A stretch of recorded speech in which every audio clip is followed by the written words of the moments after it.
Hello everyone, welcome to my channel CAD and Engineering by JS. Today we're going to review the spline and ellipse commands in Autocad. The spline commands create smooth curves, also called non-uniform rational B-splines or NURBS, referred to as splines for simplicity. There are two methods for creating splines in Autocad. The first one is the so-called fit method. In this case, the curve passes exactly through the point used to create the spline, as shown on the right here. And the second method is a CV or control vertices, in which the spline has points outside of the curve to control its shape. Let's do this example in Autocad. I have created several points using an image of a mouse, top view of a mouse, and we're going to use both methods to create the mouse shape, and this way we can compare them. Alright, I have my drawing open with all the points that I already created for this exercise. I want to make sure that OSNAP has the node option selected, and now we're going to click on the draw panel, expand it, and select the first option. Here's where the two options to draw splines are located. The first option, spline fit, is the one that we're going to use. Following the prompt, we're going to start selecting one by one each of these points. Let's start clicking one after the other, and as you can see, there's one point that I don't think I clicked on the actual point but outside, so we're going to correct that in a minute. This is the last point. Right click and press enter. So we have, I guess, 2 points here. So let's edit the spline. You can appreciate by clicking on the spline all the points that we created, and by using the grips you can adjust the shape of your spline. For example, this point here, this grip on the spline, it's outside of my point. I'm going to click on it, I hover over, it turns orange, and then when I click on it, it turns red. So it's a hot grip now, and we can use it to edit the shape. And I'm going to move that point to my node or point that I already created. And similar here, I'm going to click on this grip and move that to my point, and now we have the shape. And using the fit option, I'm going to press escape, and now we're going to do the same thing but using the second option. Click on the draw panel, click on the spline CV, and let's start selecting points.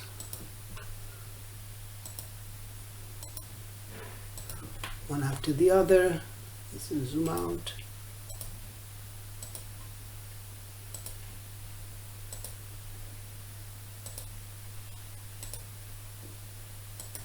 If you pay attention, you can see that the spline doesn't go exactly to those points, but what we have are vertices that are coincident. I guess I didn't click properly, enter, with those points, and you can use that to let's zoom in. You can see those vertices, and now if you need to adjust the shape, you can click, select the spline and click on them, and then adjust the shape of your object. Press escape, and now we can turn off this layer, the hidden that I use for the points, and this is the shape of the mouse using the spline command. Now let's review the ellipse command. The ellipse in AutoCAD is treated like an object, so it's one single entity, and it's also classified as a nerve curve. There are three methods for creating ellipses. The first one is called axis and end, in which you specify the two endpoints of the first axis, and then the third point specifies half of the distance of the length of the second axis perpendicular to the first one, starting from the center. The second method, called center, you specify the center of the ellipse, and then you specify the first and second point of the two axes, or half axes in this case. You can also specify an angle in both cases in case your ellipse is not horizontal. And finally, the third method, which is used to draw elliptical arcs, where you can either use the axis end or center method, and after that you have to specify the start and the end points of your arc. Additionally, in both cases, for the axis end or the center, you have an option that is called rotation, where you specify the angle of rotation starting from 0, which is going to be a circle, and then depending on the angle it's going to change. You can see three examples here, with the major axis being 25, rotation angle 0, you have a circle, and then increasing the rotation angle to 25 and 60. So let's go and open AutoCAD and draw some examples, and then we're going to solve this exercise using, in this case, we're going to have two circles, one line that is tangent to the diameter 18 circles, and we're going to create an elliptical arc that is tangent to this circle diameter 11, and we're going to add two fillets. We haven't reviewed fillets per se here, but it's a very simple command, radius 10. Okay, I started already AutoCAD, and I'm going to draw the first example using the axis end. We're not going to pay attention much to the dimensions, just to illustrate how to use it. So the first prompt asks us to specify the endpoint of ellipse. We specify the first point, then we move to the right or left and specify the second point. This way we have specified the length of the first axis, and then we move up or down, for example, like this, to have a vertical ellipse, and then we click and we have an ellipse built with this method. Now let's use, let's say, the center method. The first prompt asks us to specify the center. We're going to click anywhere in the graphic window, and then we're going to specify one axis, actually half of the axis, the length, and then the second one, half of the axis. This is using the center option. Now with either of these options you can use the rotation. For example, I'm going to specify the length of the first axis, first point, second point, and now that I have the length of the axis, I can select from this menu the rotation option.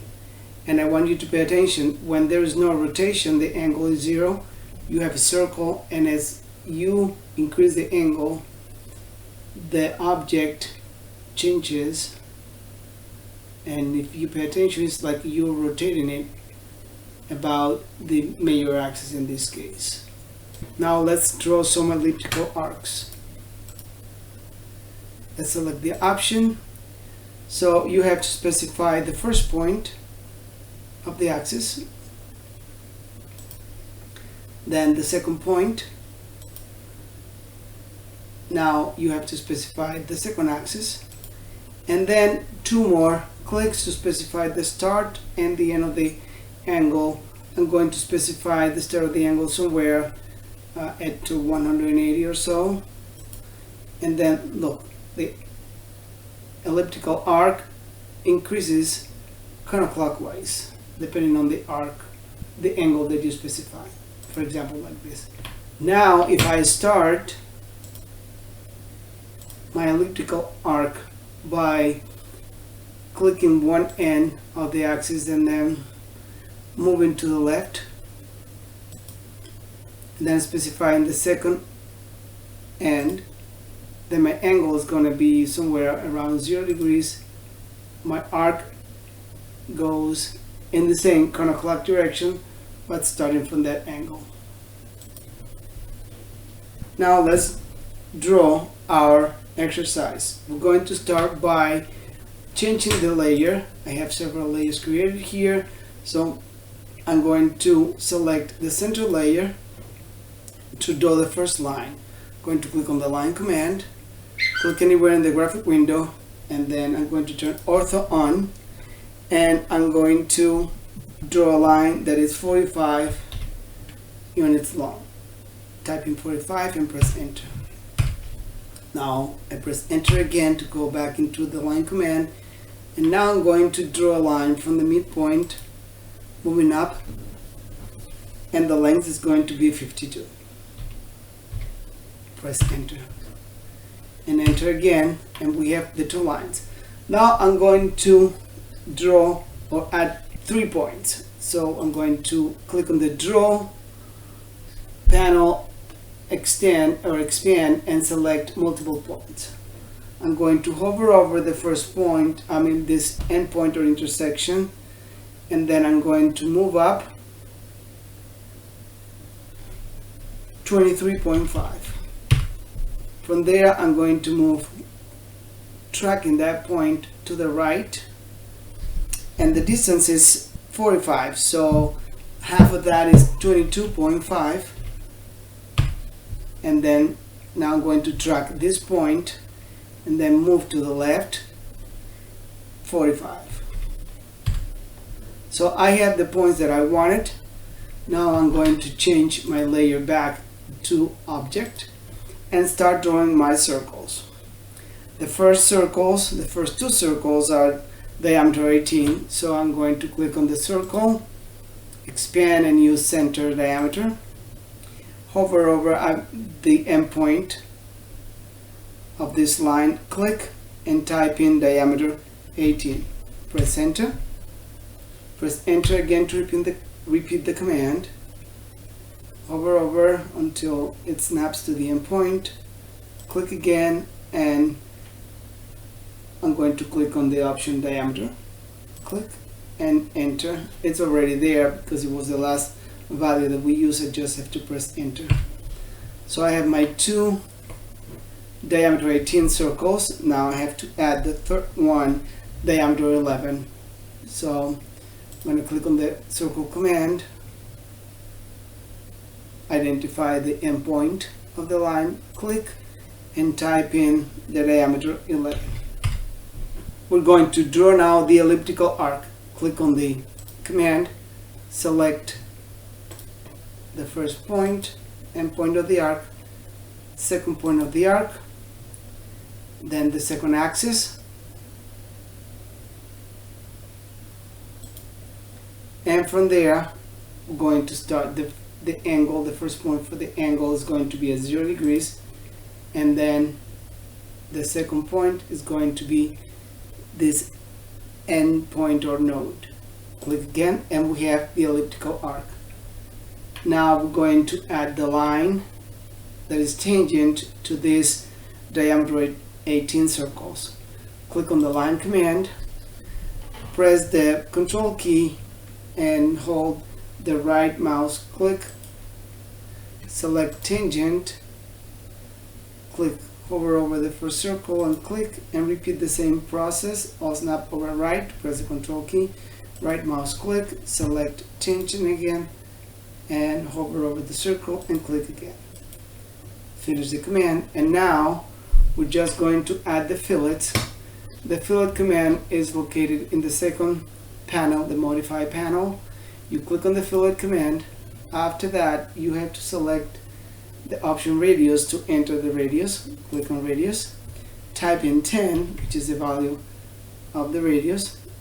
Press enter. And now click on the circle and click on the elliptical arc. Press again and repeat. We can add dimensions. Here's the radius. Let's add the diameters. This is the diameter 18. This is the diameter 11. Now we can also add the distances. The center, the distance between the two circles, 45. The vertical distance, from here to the center of the 11 is 52, and the distance from the midpoint to our first node or point that we added, 23.5. A very simple example where I illustrated how to use the elliptical command. Now I leave you with this exercise to practice the use of the ellipse and some other commands that we have already reviewed together here in our channel. Let me know your comments and questions. Thank you for watching, and don't forget to subscribe.